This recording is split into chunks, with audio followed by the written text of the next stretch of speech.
വയനാട്ടിലെ കാട്ടുതീയിലേക്കാണ്. വയനാട് മൂലങ്കാവിലാണ് കാട്ടുതീ പടർന്നു പിടിച്ചത്. ദേശീയപാതയോരത്തെ വനമേഖലയിൽ തീ ആളിക്കത്തുകയായിരുന്നു. ജനവാസ മേഖലയിലേക്ക് തീ പടർന്നു പിടിക്കാതിരിക്കുന്നതിന് വേണ്ടിയുള്ള ശ്രമകരമായ ദൗത്യമുടെ നാട്ടുകാരും വനപാലകർ ഉൾപ്പെടെയുള്ളവരും ചേർന്ന് നടത്തുകയായിരുന്നു. നേരത്തെ പഞ്ചായത്ത് പ്രസിഡന്റ് അക്കാര്യം നമ്മളോട് വിശദീകരിച്ചതുമാണ്. തൊട്ടടുത്ത് വനമേഖലയിലുമുണ്ട്. അവിടേക്കുള്ള തീ നിയന്ത്രണ വിധേയമാണോ എന്ന കാര്യത്തിൽ ഒരു വ്യക്തതയില്ല എന്നും നേരത്തെ പഞ്ചായത്ത് പ്രസിഡന്റ് അല്പം പറയുന്നുണ്ടായിരുന്നു. ഇപ്പോൾ കമൽ വിവരങ്ങളുമായി ചേരുന്നുണ്ട്. കമൽ, ആ പ്രദേശത്തേക്ക് എത്തിയോ? എന്താണ് ഇപ്പോഴത്തെ സ്ഥിതി എന്ന് മനസ്സിലാക്കാൻ പുറമേ നിന്ന് കഴിയുന്നുണ്ടോ?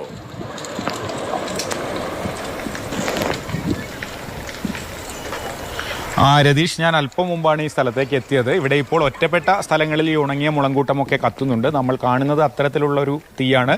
അതിന് ചുറ്റും വനപാലകരുണ്ട്. ആ ഉണങ്ങിയ കൂട്ടം കത്തിത്തീരുന്നതോടുകൂടി ആ തീ അണയും. അത്തരത്തിൽ അങ്ങനെ ഒറ്റപ്പെട്ട സ്ഥലങ്ങളിലാണ് ഇപ്പോഴും കത്തിക്കൊണ്ടിരിക്കുന്നത്. വ്യാപകമായ ഒരു തീ നിയന്ത്രിക്കപ്പെട്ടു. പക്ഷേ ഞാൻ നിൽക്കുന്ന മേഖലയിൽ അല്ലാതെ മറ്റൊരു മേഖലയിൽ കാരശ്ശേരി ഭാഗത്ത് ഇപ്പോഴും വലിയ രീതിയിൽ തീ പടരുന്നുണ്ട് എന്ന് പറയുന്നു. എനിക്ക് അങ്ങോട്ട് എത്താൻ കഴിഞ്ഞിട്ടില്ല.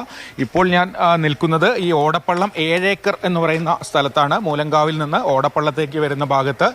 അവിടെയാണ് ഈ കൂടുതൽ അടിക്കാടുകളുള്ള മേഖലയല്ല. ഞാൻ നേരത്തെ പറഞ്ഞതുപോലെ തന്നെ ഈ മുളങ്കൂട്ടങ്ങൾ ഉണങ്ങി നിൽക്കുന്നു. അങ്ങിങ്ങ് വൃക്ഷങ്ങളുമുള്ള ഒരു മേഖലയിലാണ് തീ പടരുന്നത്.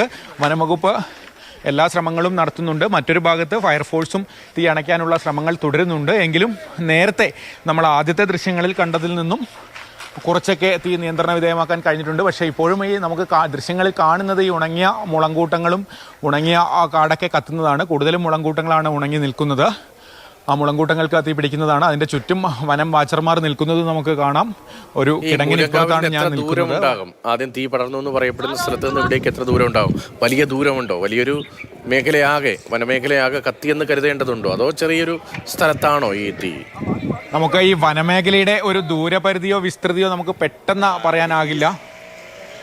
ഈ തീ ഇതിനപ്പുറത്ത് കുറേ ഭാഗം പൂർണ്ണമായും കത്തിപ്പോയിട്ടുണ്ട്. ആ ദൃശ്യങ്ങൾ നമുക്ക് കുറച്ച് സമയത്തിനകം കാണിക്കാൻ കഴിയും. അത് കുറേ ഭാഗത്ത് തീ കത്തി തീർന്ന ഭാഗങ്ങളുണ്ട്. അവിടെ ഈ മുളങ്കൂട്ടങ്ങളും അടിക്കാടുമൊക്കെ കത്തി അമർന്നിട്ടുണ്ട്. അങ്ങനെ കത്തി കഴിഞ്ഞു പോയ കുറേ ഏറെ ഭാഗങ്ങളുണ്ട്. അതുകൊണ്ട് തന്നെ വലിയൊരു വിസ്തൃതിയിൽ അത്തരത്തിൽ തീ പടർന്നിട്ടുണ്ട് എന്നാണ് ഈ സമയത്ത് കരുതാനാകുന്നത്.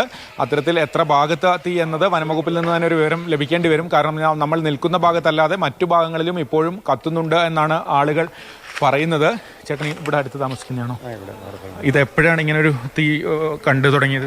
ഞാൻ അറിഞ്ഞത് 1 മണിക്ക് ശേഷമാണ് അറിയുന്നത്. ഇപ്പോൾ കുറേ കത്തിപ്പോയോ ചേട്ടൻ്റെ ഒരു കാഴ്ച? ഒരുപാട് ദൂരം കത്തിട്ടുണ്ട്. ഒരു 10-25 ഹെക്ടറിൽ കൂടുതൽ കത്തിയിട്ടുണ്ടാവും ഇപ്പോൾ. ഇത് പക്ഷേ അധികം അടിക്കാടല്ലേ? ഈ മുള തന്നെയാണ്? മുളയാണ് കൂടുതൽ, ഉണങ്ങിയ മുളയാണ് കൂടുതലുള്ളത്. ഓക്കെ, കൂടുതൽ ആളുകളോട് നമുക്ക് നേരത്തെ ഇവിടെ ഉണ്ടായിരുന്ന ആരെങ്കിലും ഇത് എപ്പോഴാണ് തീ കണ്ടത്? 2 മണിക്കൂറായി തീ. കുറേ സ്ഥലം കത്തിപ്പോയോ? കുറേ സ്ഥലം കത്തിപ്പോയി. അവിടെ നിന്ന് ഒരു 10-15 ഹെക്ടർ കത്തിയിട്ടുണ്ടാവും. ആണല്ലേ? ഇതിപ്പോ എങ്ങനെയൊക്കെ ഫയർഫോഴ്സ് നിമിഷം